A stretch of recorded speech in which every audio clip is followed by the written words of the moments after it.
Part 2. She thought she'd won, but Karen's downfall had just begun. Karen believed she had lost everything because of me. That's what she told people. She said I was cruel. She said I was bitter. She said I had destroyed the family out of spite. But the truth was simple. Karen wasn't angry because she cared. She was angry because her plan failed. And when a person who lives on control loses it, they don't walk away quietly. They make mistakes. Big ones. The silence after the storm. For the first few days after the will reading, Karen disappeared. No visits. No phone calls. No fake concern. The house felt peaceful for the first time in months. Mark noticed it too. "It's strange," he said one evening, "she used to be everywhere." I nodded. People leave when there's nothing left to take. He didn't answer. But I could see it in his eyes. He was finally starting to understand. Karen starts talking, and that was her first mistake. Karen couldn't stay quiet. She began calling relatives, friends, even people who barely knew me. She wasn't thinking clearly, Karen said. She was emotional. She let that lawyer manipulate her. But the more she talked, the worse it sounded. People started asking questions. Why was Karen so involved in my finances? Why did she know details she should? Why did she already have plans for my house? Her words, meant to defend her, began to expose her. And she didn't even realize it. A family meeting without Karen. One Sunday afternoon, Mark's parents came over. They looked uncomfortable. "We need to talk," his mother said softly. We sat in the living room, the same room Karen once claimed she would renovate after everything was settled. Mark's father cleared his throat. "Karen told us she had already written plans before your diagnosis." Mark turned to me shocked. "You knew nothing about this?" his mother asked. I shook my head. I only found out when it was almost too late. That was the moment the family line shifted. Karen wasn't being pushed away.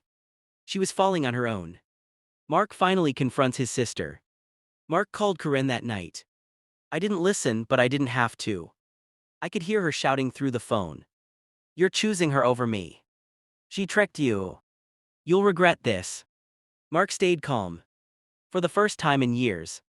"She's my wife," he said firmly, "and you crossed a line." Karen went silent.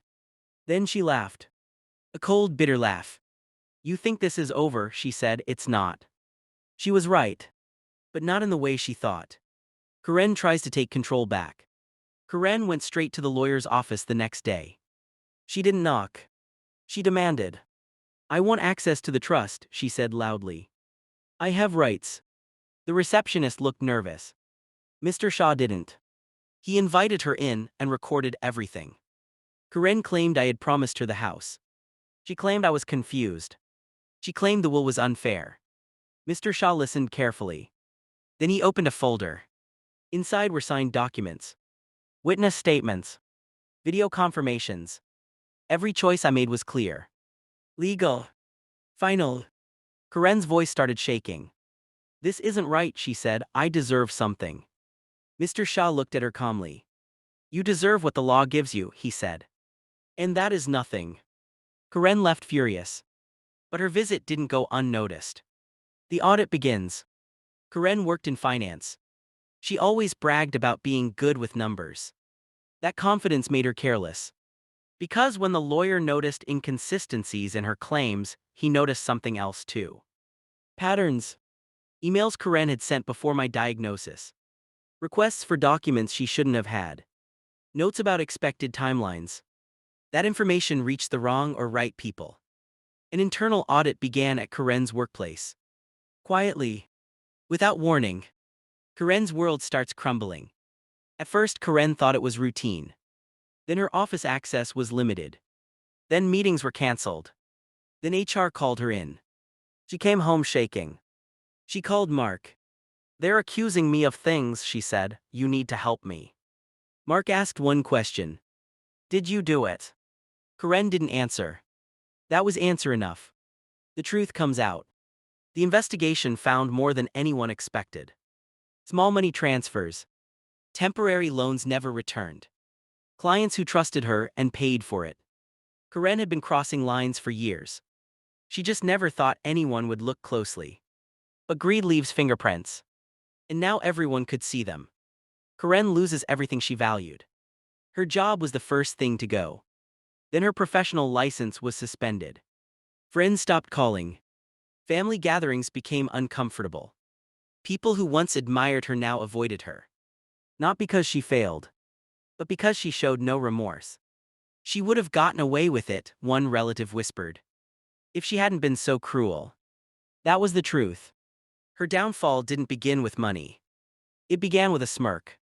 The final confrontation. Karen came to the house one last time. She looked different. Smaller. Tired. Broken. I didn't plan for this, she said, tears in her eyes. You planned for my death, I replied calmly. She tried to defend herself. I was scared, she said, I needed security. You wanted control, I said, there's a difference. Karen cried. But something was missing. Regret. She wasn't sorry for what she did. She was sorry she got caught. No revenge, just truth. I didn't yell. I didn't insult her. I didn't threaten. I simply told her the truth. You lost because you saw my ending, I said. And forgot I was still alive. She left quietly. That was the last time I saw her. Where Karen ended up. Months later, I heard she moved away. No job in finance would take her. Her reputation followed her everywhere. People remembered. Not the smart woman she once was, but the one who smiled at someone else's suffering. Where I began again. My treatment continued. Slow. Painful. Hopeful. Every day I felt stronger. Not just in body, but in spirit. I learned something important. People show their true selves when they think you're weak. Believe them. The lesson. Karen thought my story was ending. She planned for it. She waited for it. She smiled at it. But life doesn't reward cruelty. It exposes it. And sometimes, the greatest downfall comes not from revenge, but from truth standing quietly in the light.